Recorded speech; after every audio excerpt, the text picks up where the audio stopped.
Bismillahirrahmanirrahim. Innal hamdalillah nahmaduhu wa nasta'inuhu wa nastaghfiruh wa na'udzu billahi min shururi anfusina wa min sayyiati a'malina.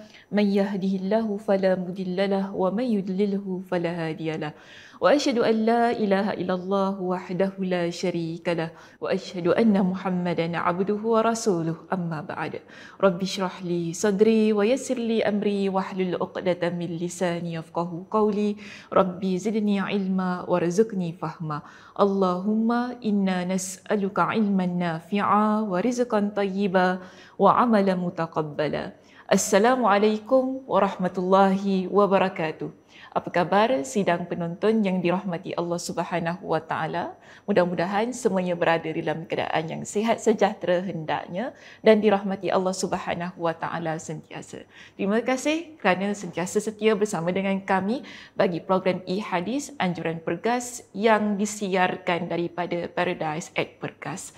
Alhamdulillah, pada malam ini kita bertemu sekali lagi bagi menyambung perbincangan kita di sesi yang lepas tentang hadis jagalah Allah. Bermakna kita masih lagi berada pada perbincangan hadis yang sama, iaitu hadis kita yang ke-19. Cuma pada malam ini kita akan melihat kepada poin yang berbeza, iaitu kesinambungan daripada perbincangan kita yang lepas. Baik, jadi saya rasa ramai yang dah tahu kan hadisnya yang bagaimana ataupun bunyi yang bagaimana. Jadi pada malam ini kita cuma ringkaskan sahaja pembacaan hadis bab 19 kita pada malam ini. Iaitu hadis ini jangan lupa riwayatnya adalah riwayat Ibn Abbas radhiyallahu anhuma, yang mana Ibn Abbas radhiyallahu anhuma menceritakan kepada kita ketika dia membonceng Nabi sallallahu alaihi wasallam di atas sebuah kenderaan, Nabi sallallahu alaihi wasallam menyampaikan hadis ini kepada beliau, iaitu memberikan pesanan kepada beliau tentang beberapa kalimat. Jadi pada bulan lepas kita bincangkan tentang ihfazillah yahfazka, ihfazillah tajidhu tujahaka. Pada malam ini kita akan membincangkan satu lagi wasiat Nabi SAW kepada beliau pada situasi tersebut, iaitu di sini kalau lihat ya di slide Ustazah ada boldkan pada hadis itu, idza sa'alta fas'alillah. Jadi pesanan Nabi SAW yang berikutnya, Nabi beritahu kepada Ibn Abbas, jika kamu ingin meminta, fas'alillah, mintalah kepada Allah. Wa izasta'anta, dan jika sekiranya kamu ingin meminta pertolongan, fasta'in billah, mintalah pertolongan kepada Allah Subhanahu wa taala. Namun apakah yang dimaksudkan dengan jika kita ingin meminta dalam konteks hadis ini? Baik, dalam konteks hadis ini Nabi sallallahu alaihi wasallam memberitahu kepada kita bahawa apabila seseorang itu ingin meminta, hendaklah dia meminta kepada Allah Subhanahu wa taala. Jadi maksud meminta dalam konteks hadis kita pada malam ini ialah doa. Bermakna bila seseorang ingin berdoa hendaklah dia berdoa hanya kepada Allah, tidak boleh kepada selain Allah Subhanahu wa taala. Ini kerana doa itu adalah ibadah. Sebagaimana yang pernah disampaikan oleh Nabi sallallahu alaihi wasallam kepada kita. Nabi ingatkan kepada kita, ad-du'a huwal ibadah. Doa ini adalah ibadah. Kemudian Nabi SAW pun membacakan ayat Al-Quran, iaitu surah Ghafir pada ayat yang ke-60. Nabi kata, wa qala rabbukum ud'uni. Ini adalah firman Allah Subhanahu wa taala. Allah Subhanahu wa taala berfirman, Allah kata, wa qala rabbukum ud'uni astajib lakum. Berdoalah kepada aku, iaitu kepada Allah, nescaya akan kuperkenankan bagimu. Kemudian Allah ingatkan kepada kita, innal ladzina yastakbiruna an ibadati sayadkhuluna jahannama dakhirin. Orang-orang yang menyombongkan diri dari menyembahku, iaitu dari beribadah kepada aku, akan masuk ke dalam neraka Jahannam dalam keadaan yang hina dina. Jadi yang jelasnya dalam perbincangan pada malam ini, saat seseorang dia ingin meminta, dia perlu meminta kepada Allah, iaitu ketika dia nak berdoa, dia tidak boleh berdoa kepada selain Allah. Kerana tadi Nabi dah ingatkan kepada kita, doa itu adalah ibadah. Dan kita perlu faham, ibadah, sesuatu yang dinamakan dengan ibadah, tidak boleh untuk kita laksanakan untuk selain Allah. Jadi kalau makhluk, kita tak boleh beribadah kepada makhluk. Sebab tu bila kita nak berdoa, kita tidak boleh berdoa kepada makhluk. Perlu minta kepada Allah Subhanahu Wa Taala. Dan Allah Subhanahu Wa Taala ingatkan dalam surah Ghafir pada ayat 60 tu tadi. Allah kata, kalau sesiapa yang berdoa kepada aku akan perkenankan doa itu. Dan kalau sesiapa yang menjadi orang yang menyombongkan dirinya, maknanya tak nak berdoa, tak nak beribadah kepada Allah, tak nak minta kepada Allah, ini bermakna orang itu dia sombong. Dia rasa dia boleh buat semuanya dengan kudrat dia sendiri tanpa bantuan Allah Subhanahu Wa Taala. Di dalam keadaan yang sedemikian, kita sebagai hamba Allah tidak seharusnya kita menyombongkan diri, tidak mahu menadah tangan kita meminta kepada Allah Subhanahu Wa Taala. Maka sebab itu pada poin kita yang lain di sini, kita perlu faham juga seseorang yang beriman kepada Allah, ketika dia hendak meminta tadi, saya dah ingatkan tidak boleh meminta kepada selain Allah. Ini berkaitan dengan hal-hal yang mana kita nak mohon perlindungan. Kita nak mohon supaya ditunaikan hajat. Kan dalam hidup kita ni kadang-kadang kita ada banyak ketakutan. Kita ada saja perkara-perkara yang kita risaukan. Yang kadang-kala kita tidak tahu apa sebenarnya yang kita risaukan dalam hidup ini. Maka sebab itu kita perlu mohon kepada Allah Subhanahu Wa Taala agar berikan kepada kita dengan perlindungan itu tadi. Mudah-mudahan Allah Subhanahu Wa Taala lindungi kita daripada perkara-perkara yang jahat, yang kita tidak ketahui, ataupun yang kita ketahui, ia mungkin akan berlaku ke atas diri kita. Baik, buruk, mohon perlindungan daripada kepada Allah Subhanahu Wa Taala. So dalam hal yang sedemikian, kita dapati beginilah. Seorang hamba bila dia nak mohon perlindungan, kita tak boleh mohon kepada makhluk ghaib. Contohnya begitu. Ini yang Nabi SAW nak maksudkan dalam hadis baginda. Kita tak boleh jadi seorang hamba yang memohon kepada hamba yang lain, iaitu makhluk yang Allah Subhanahu Wa Taala ciptakan, kerana kita memiliki keyakinan bahawa makhluk-makhluk itu ada kekuasaan untuk memberikan perlindungan kepada kita. Biasa tak kita dengar, kadang-kadang ada orang kan dia suka ajarlah anak dia nak pergi NS ke apa-apa kan. Kalau kadang-kadang kita ni nak travel mana-mana, kadang-kadang selalu orang-orang tua sukalah berikan pesanan. Tu kalau nak masuk hutan jangan lupa minta izin datuk nenek cucu topang lalu. Macam gitu caranya ya, nak minta perlindungan. Jadi minta supaya tak kena ganggu. Nak masuk duduk kat bilik hotel tu, minta izin dulu dengan penunggu bilik. Begitu ke cara kita? Itu bermakna kita meminta perlindungan kepada makhluk. Kita berkeyakinan bahawa makhluk-makhluk ghaib itu mampu untuk menyelamatkan kita ataupun mampu untuk tidak memudaratkan kita, kan, daripada perkara-perkara yang membahayakan. Sedangkan kita jangan lupa Nabi SAW berkaitan dengan perlindungan ini. Nabi SAW ada ingatkan kepada kita dengan sebuah hadis. Hadis yang diriwayatkan oleh Imam Abu Daud, Imam Muslim. Nabi SAW menyatakan bahawa man nazala manzilan, sesiapa yang dia sampai di sebuah tempat, thumma qala, kemudian dia berdoa. Ingat ya, di sini berdoa, maknanya dia meminta kepada Allah dengan ungkapan lafaz a'udzu bikalimatillahi tammati min syarri ma khalaqa. Aku memohon perlindungan dengan kalimat-kalimat Allah yang sempurna daripada kejahatan apa yang Allah Subhanahu Wa Taala ciptakan. Doa ini Nabi kata, sesiapa yang dia baca ketika dia sampai ke sebuah tempat.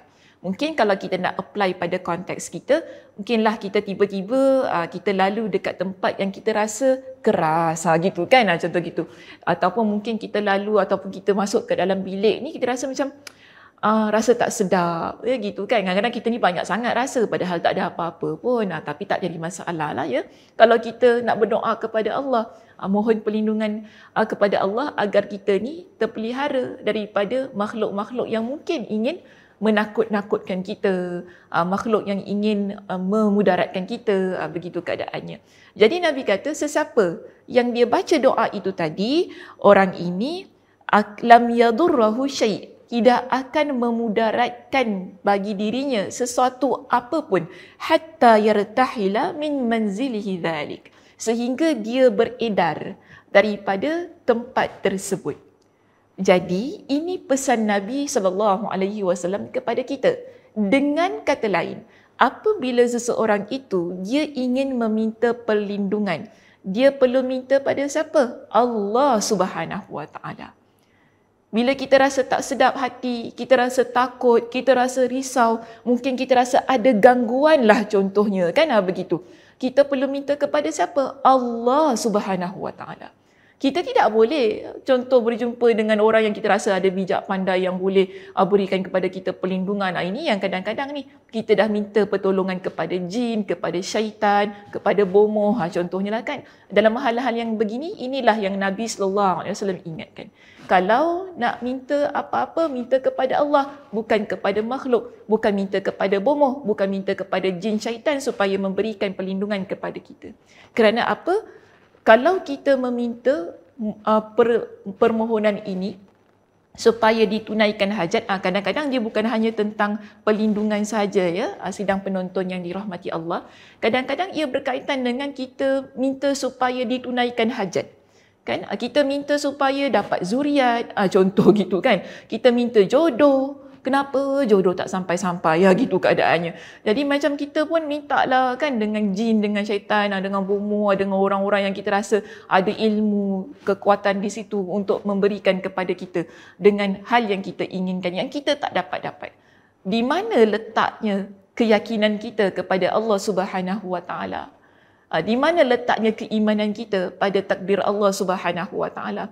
Jika kita sudah ada satu keinginan ataupun ada rasa satu usaha, so-called kadang-kadang orang kata, ini usaha ustazah, tak salah kita usaha, itu ini, minta sana, minta sini. Betul. Dalam agama tidak pernah sesekali meminta ataupun mengajarkan kepada kita, doa je angkat tangan kepada Allah, tak perlu usaha. Dalam agama tidak mengajarkan kita begitu. Dalam agama kita mengajarkan yes, kita perlu berdoa kepada Allah, wajib berdoa kepada Allah, minta kepada Allah bukan selain Allah, tetapi kita perlu berusaha dengan cara yang betul, dengan cara yang dibenarkan dalam syariat.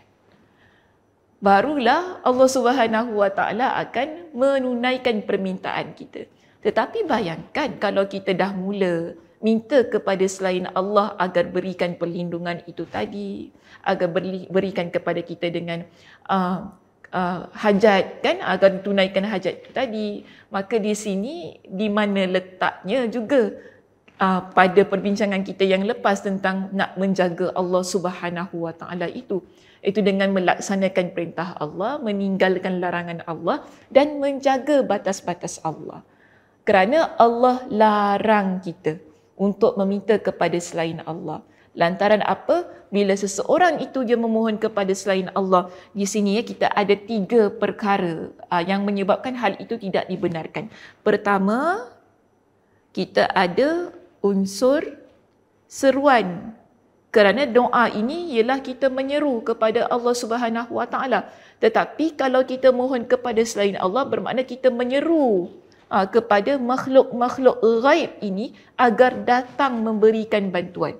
Dia begitu. Baik, kedua ialah ada unsur pemujaan. Ada unsur pemujaan kepada makhluk yang mana lemah.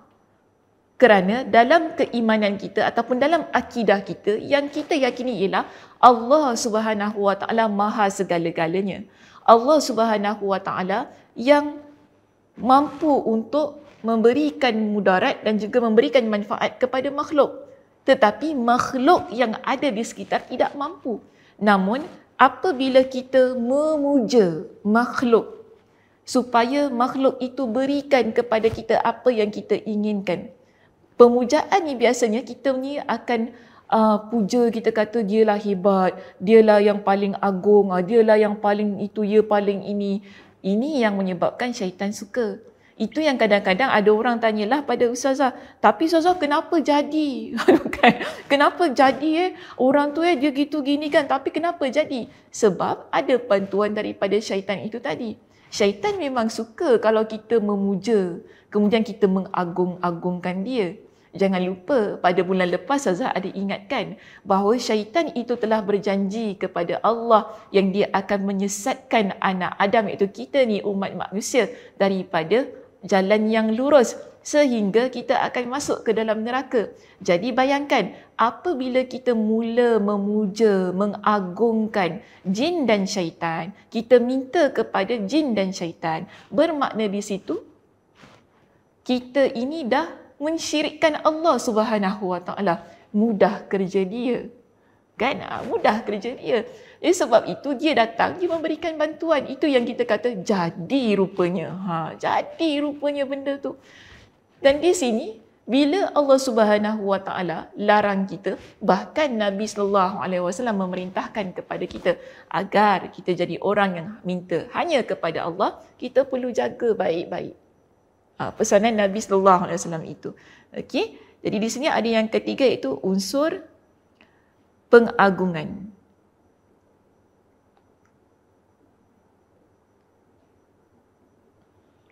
Tiga perkara yang terkandung pada perbuatan memohon kepada selain Allah itu, maknanya kenapa ianya dilarang ialah kerana kita ada tiga unsur ini yang menyebabkan kita jadi hamba Allah yang melakukan perbuatan syirik.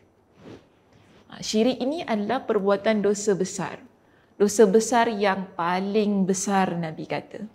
Mereka yang mati dalam keadaan mensyirikkan Allah kekal di dalam api neraka. Na'udzubillahi min dzalik. Kita tidak mahu berada dalam keadaan yang sedemikian.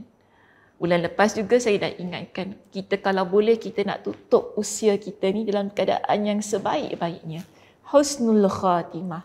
Sebab tu apa pun yang kita buat, hatta dalam keadaan kita nak meminta itu pun sekalipun kan, kita perlu jadi orang yang menjaga syariat Allah. Sehingga permintaan-permintaan kita, permohonan-permohonan kita, tidak kira apa jua yang kita inginkan, kita panjatkan ia kepada Allah Subhanahu Wa Taala. Dan di sini Allah Subhanahu Wa Taala ingatkan kepada kita dalam surah Al-Ahqaf pada ayat yang kelima. Allah ingatkan begini, "Wa man adallu mimman yad'u min dunillahi man la yastajibu lahu ila yaumil qiyamah wa hum an du'aihim ghafilun." Dalam ayat ini Allah Subhanahu Wa Taala ingatkan kepada kita bahawa yang memakbulkan doa hanyalah Allah Subhanahu Wa Taala. Makhluk tidak boleh untuk memakbulkan doa-doa kita. Sebab itu di sini Allah tanya kepada para hamba-Nya, "Wa man adallu mimman yad'u min dunillah." Dan siapakah yang lebih sesat daripada orang yang memohon sembahan-sembahan selain Allah yang tiada dapat memperkenankan doanya sampai hari kiamat, dan mereka lalai dari memperhatikan doa mereka. Maknanya Allah ingatkan kepada kita, kan, manusia, makhluk yang ada di sekitar kita ini, mereka tidak boleh untuk mengabulkan doa kita sampai hari kiamat. Itu tak mungkin berlaku. Itu tak mungkin berlaku. Dan Allah ingatkan kepada kita, mereka adalah orang yang lalai ketika memperhatikan doa-doa mereka. Sebab itu di sini Nabi SAW mengingatkan kepada kita, antara doa yang mudah dikabulkan oleh Allah Subhanahu Wa Taala. Kita panggil ini sebagai antara ciri-ciri doa ya, yang dikabulkan oleh Allah Subhanahu Wa Taala bila kita yakin dengan doa kita. Maknanya kita tidak lalai ketika kita berdoa itu tadi. Nabi SAW ingatkan kepada kita, ud'ullah, berdoalah kepada Allah. Maknanya mintalah kepada Allah. Wa antum muqinuna bil ijabah. Dan kalian yakin dengan ijabah, iaitu pengabulan doa daripada Allah Subhanahu Wa Taala. Kita tak boleh kalau kita doa pada Allah, kemudian kita kata, ya ke Allah nak kabulkan doa saya? Ya ke nanti Allah Subhanahu Wa Taala beri apa yang saya minta? Allah Subhanahu Wa Taala itu Maha mendengar. Allah Subhanahu Wa Taala Maha pemberi. Al-Mannan. Kan Al-Mannan, kita kalau doa minta kepada Allah dengan ungkapan kata Al-Mannan, ini kita panggil sebagai Ismullahil A'zam, nama-nama Allah yang agung. Mereka yang berdoa menggunakan nama-nama Allah yang agung, Allah Subhanahu Wa Taala akan kabulkan.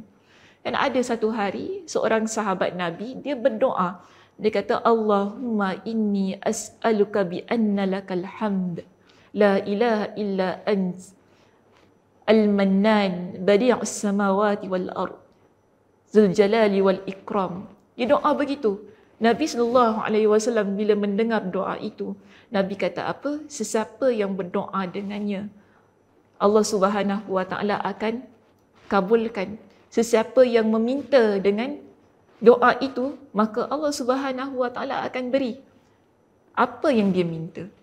Ini kata-kata Nabi SAW untuk menunjukkan kepada kita permintaan kita yang mana yakin kepada Allah. Allah akan berikan. Cuma kena ingatlah yang nak diminta itu apa. Kalau kita minta perkara-perkara yang Allah haramkan, memang tak dapatlah ya. Kalau kita minta kepada Allah perkara-perkara yang haram, perkara-perkara dosa, perkara-perkara yang memutuskan silaturahim, ini adalah perkara-perkara yang Allah Subhanahu Wa Taala tidak akan kabulkan.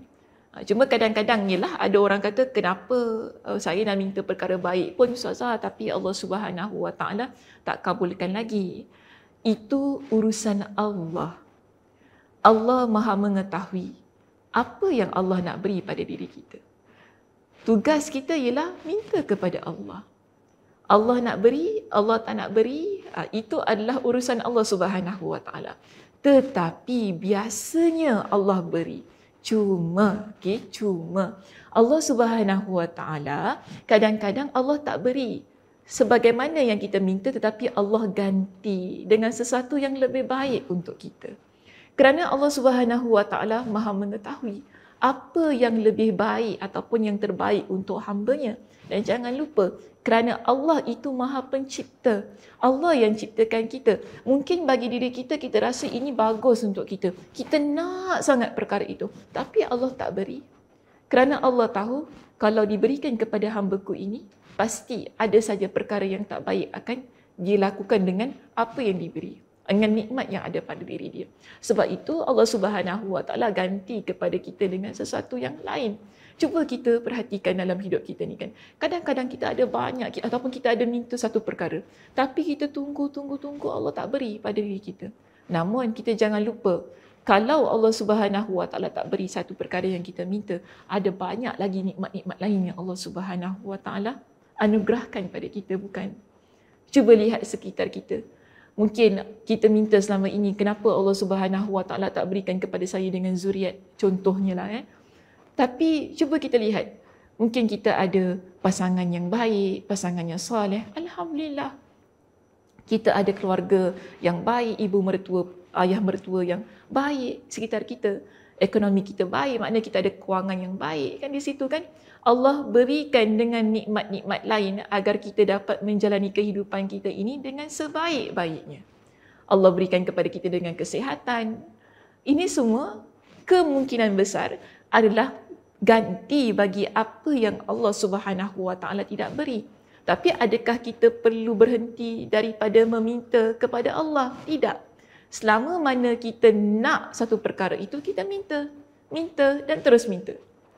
Jangan berputus asa dan yakin Allah Subhanahu Wa Taala akan berikan, sama ada cepat ataupun lambat. Sebab itu di sini Nabi ingatkan kepada kita, wa'lamu, ingatlah, annallaha la yastajibu du'aan min qalbin ghafilin lahin.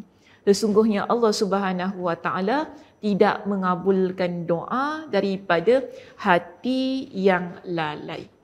Jadi bila kita nak mengangkat tangan kita kepada Allah Subhanahu Wa Taala ini, mintalah ataupun angkatlah tangan kita itu dalam keadaan yang penuh yakin bahawa Allah Subhanahu Wa Taala akan berikan apa yang kita minta. Itu tadi. Dan dalam hadis kita, tadi Saza ada baca dua kan. Satu tadi iaitu Nabi ingatkan kepada Ibn Abbas, iza sa'alta fas'alillah, jika sekiranya kamu ingin meminta, mintalah kepada Allah. Kemudian yang kedua, iza sta'anta fasta'in billah, jika sekiranya kamu ingin meminta pertolongan, mintalah pertolongan kepada Allah Subhanahu Wa Taala. Jadi ini poin kita yang kedua pada malam ini. Selesai tahu tadi kita perbincangan tentang yang pertama. Sekarang kita masuk kepada perbincangan yang kedua, yang mana menjelaskan tentang pertolongan Allah. Di sini dijelaskan kepada kita dalam kitab-kitab syarah hadis, mereka yang nak meminta pertolongan perlulah minta pertolongan dan sokongan dalam setiap sesuatu urusan hidupnya. Kita betul, kita sekarang minta pertolongan kepada orang yang ada di sekitar kita. Okay? Sebab kita memang tidak boleh untuk buat satu perkara itu sendirian. Betul tak? Contoh, pada malam ini Ustazah tak boleh duduk sini seorang-seorang. Ustazah perlukan pegawai-pegawai yang ada bersama dengan Ustazah kan, untuk bantu siarkan, untuk bantu rakamkan contohnya, untuk bantu letakkan banyak peralatan props ni lah yang di atas meja Ustazah ni. Tak boleh semuanya kita nak buat sendirian kan, dia tak jadi. Kalau tak, memanglah tak ada program e-hadis ini. Bermakna di situ kita minta bantuan orang lain dalam urusan kita. Tetapi kita juga perlu ingat, setiap bantuan yang kita peroleh, ia tidak akan datang pada diri kita melainkan dengan izin Allah Subhanahu Wa Taala. Sebab itu sebelum kita meminta bantuan kepada orang yang ada di sekitar kita, sebagai seorang yang beriman kepada Allah, bantuan yang paling layak untuk kita minta itu ialah daripada Allah Subhanahu Wa Taala terlebih dahulu. Terlebih dahulu. Contoh, sebelum saya datang sini, kita doa pada Allah, ya Allah, Kau bantu aku ya Allah supaya mudah untuk aku sampaikan pengajian pada malam ini. Kita minta begitu kan? Bermakna kita minta kepada Allah Subhanahu Wa Taala agar berikan kepada kita dengan kemudahan, kefasihan, berikan kepada kita dengan idea. Contoh kan, kita dah penat sangat mengajar ni, dah tak tahu dah boleh tak cakap lepas ni. Tapi kita minta kepada Allah, ya Allah, Kau berikan kepada aku dengan kemudahan. Bermakna kita angkat tangan kita, kita doa kepada Allah, minta supaya Allah Subhanahu Wa Taala permudahkan. Jadi begitu sikap kita ini sebagai seorang hamba. Jadi inilah sebenarnya yang Nabi SAW ingin maklumkan kepada kita. Kalau kamu nakkan bantuan itu tadi, nak minta bantuan, minta kepada Allah. Bermakna sebelum kita minta kepada makhluk, kepada orang yang ada di sekitar kita, kita minta kepada Allah Subhanahu Wa Taala terlebih dahulu. Jadi di sini kan dikatakan kepada kita dalam slide Ustazah di sini, meminta pertolongan kepada Allah adalah satu situasi yang mengandungi rasa memerlukan Allah serta yakin terhadap penjagaan dan pemeliharaan Allah. Ini berkaitan dengan setiap urusan kehidupan kita, iaitu sama ada yang sekarang ini dan yang akan datang, ataupun daripada urusan yang sekecil-kecilnya hinggalah kepada yang sebesar-besarnya. Kita minta kepada Allah Subhanahu Wa Taala. Sebab itu kita selalu berdoa kepada Allah kan. Allahumma inni as'aluka al-afwa wal afiyah fid dunya wal akhirah. Ya Allah, sesungguhnya aku memohon kepada Engkau dengan keampunan, kemaafan dan juga keafiatan pada urusan dunia dan akhirat. Bermakna kita minta pertolongan Allah Subhanahu Wa Taala agar urusan dunia dan akhirat kita dipermudahkan, diberikan kepada kita dengan kelapangan, diberikan kepada kita dengan sesuatu yang hasil yang baik pada setiap perkara yang kita lakukan itu. Maka di sini kita lihat ia merupakan perintah yang Allah Subhanahu Wa Taala telah muatkan dalam Al-Quran. Contohnya, sebenarnya banyak ya dalam Al-Quran ini Allah Subhanahu Wa Taala beritahu kepada kita, kalau nak minta pertolongan, mintalah pertolongan kepada Allah. Dan di sini kita ada surah Al-Baqarah pada ayat yang ke-45, mintalah pertolongan Allah dengan sabar, dengan salat, wasta'inu bis-sabri was-salah. Allah Subhanahu Wa Taala ingatkan kepada kita. Kemudian dalam surah Yusuf ayat yang ke-18, Allah Subhanahu Wa Taala menceritakan kepada kita tentang doa Nabi kepada ayah kepada Nabi Yusuf alaihi salam ketika berlaku satu perkara yang dia tak expect, yang dia tak jangkakan itu boleh berlaku. Namun doanya apa? Wallahul musta'an. Dia kata gitu. Dan hanya kepada Allah lah aku memohon pertolongan. Dan Nabi SAW juga ada ingatkan kepada kita, ista'in billahi wala ta'jaz, dan mintalah pertolongan kepada Allah dan janganlah kamu berasa lemah. Ini bermakna di dalam agama memiliki nas-nas yang jelas agar kita ini sebagai hamba Allah, kita tak kira sama ada dalam Al-Quran ataupun dalam hadis Nabi SAW, memerintahkan kepada kita agar minta kepada Allah Subhanahu Wa Taala pertolongan tersebut.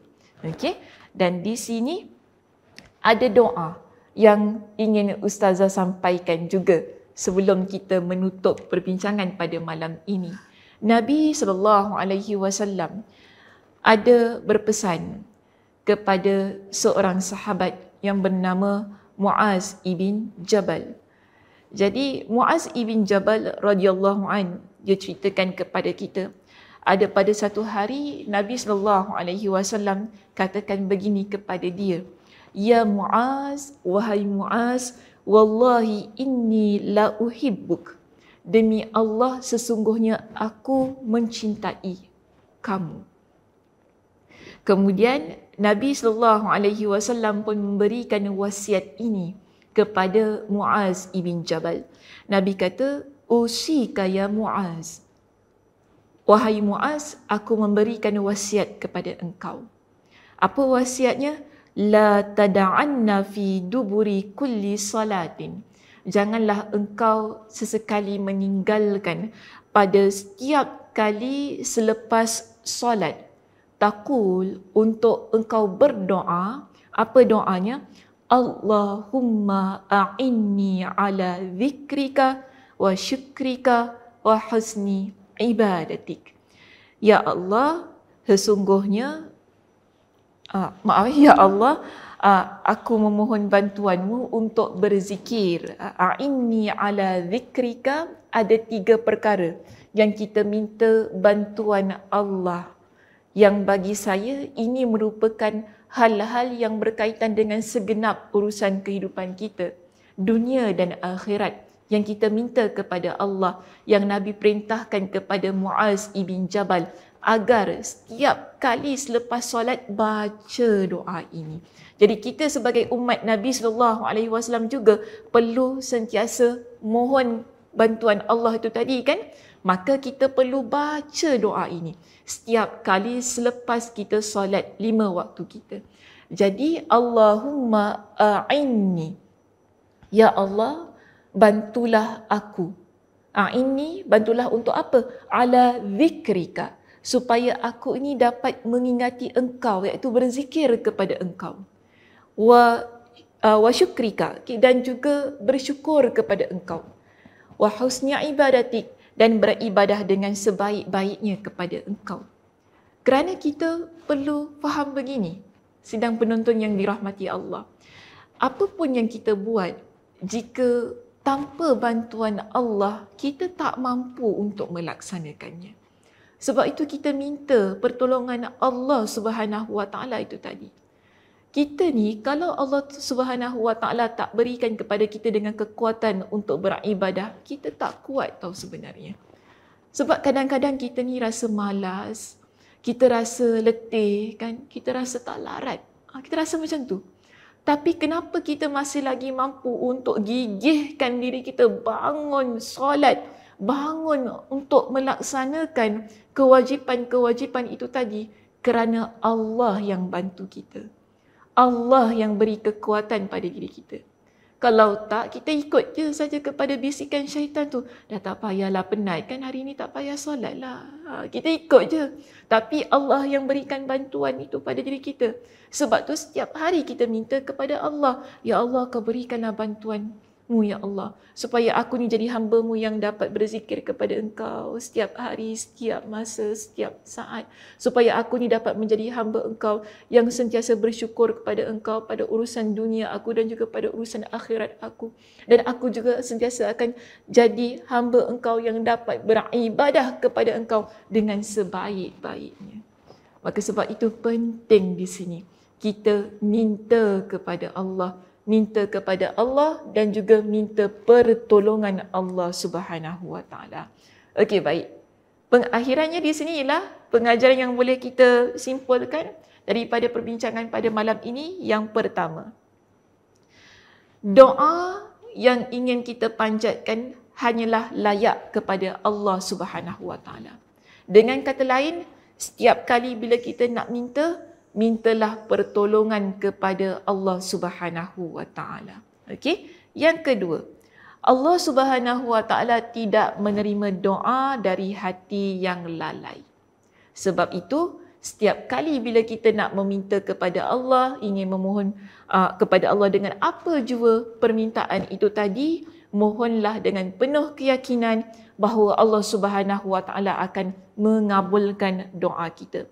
Yang ketiga, meminta pertolongan kepada Allah adalah bukti kehambaan kita kepada Allah. Yang mana kita sedar, kita ini adalah hamba Allah yang lemah. Kita ini bukan siapa-siapa tanpa Allah Subhanahu Wa Taala. Maka sebab itu kita minta pertolongan Allah. Kita nak buat apa-apa dalam kehidupan kita berkaitan dengan urusan dunia maupun urusan akhirat kita, kita perlu minta bantuan Allah kerana kita tahu kalau tanpa Allah kita takkan mampu untuk melaksanakan dengan sebaik-baiknya. Seterusnya, yang keempat dan yang terakhir, seorang Muslim perlu meminta bantuan Allah setiap hari. Maka sebab itu, tadi Nabi SAW ingatkan kepada Muaz ibn Jabal, doa tadi, Allahumma a'inni ala zikrika wa syukrika wa husni ibadatik, dibaca setiap hari selepas kita solat. Bermakna, setiap kali selepas kita solat, setiap kali selepas kita melaksanakan ibadah itu tadi kan, kita minta kepada Allah Subhanahu Wa Taala bantuannya itu tadi. Agar setiap kali kita nak melaksanakan apa jua urusan dalam kehidupan kita ini, ianya adalah urusan yang mana mendapat bantuan Allah Subhanahu Wa Taala. Okey jemaah, itu sahaja perbincangan kita pada malam ini. Terima kasih di atas perhatiannya. Mudah-mudahan Allah Subhanahu Wa Taala memberkati pertemuan kita pada malam ini dan mudah-mudahan apa yang telah kita bincangkan sedikit sebanyak dapat memberikan motivasi diri kepada diri saya terutamanya dan juga kepada diri anda yang mendengar itu tadi. Mudah-mudahan kita akan terus-terusan menjadi seorang hamba Allah yang taat beribadah kepada Allah, meminta hanya kepada Allah dan juga meminta pertolongan kepada Allah Subhanahu Wa Taala. Saya tutup perbincangan kita pada malam ini dengan tasbih kafarah. Subhanakallahumma wa bihamdika asyhadu an la ilaha illa anta astaghfiruka wa atubu ilaik. Assalamualaikum warahmatullahi wabarakatuh.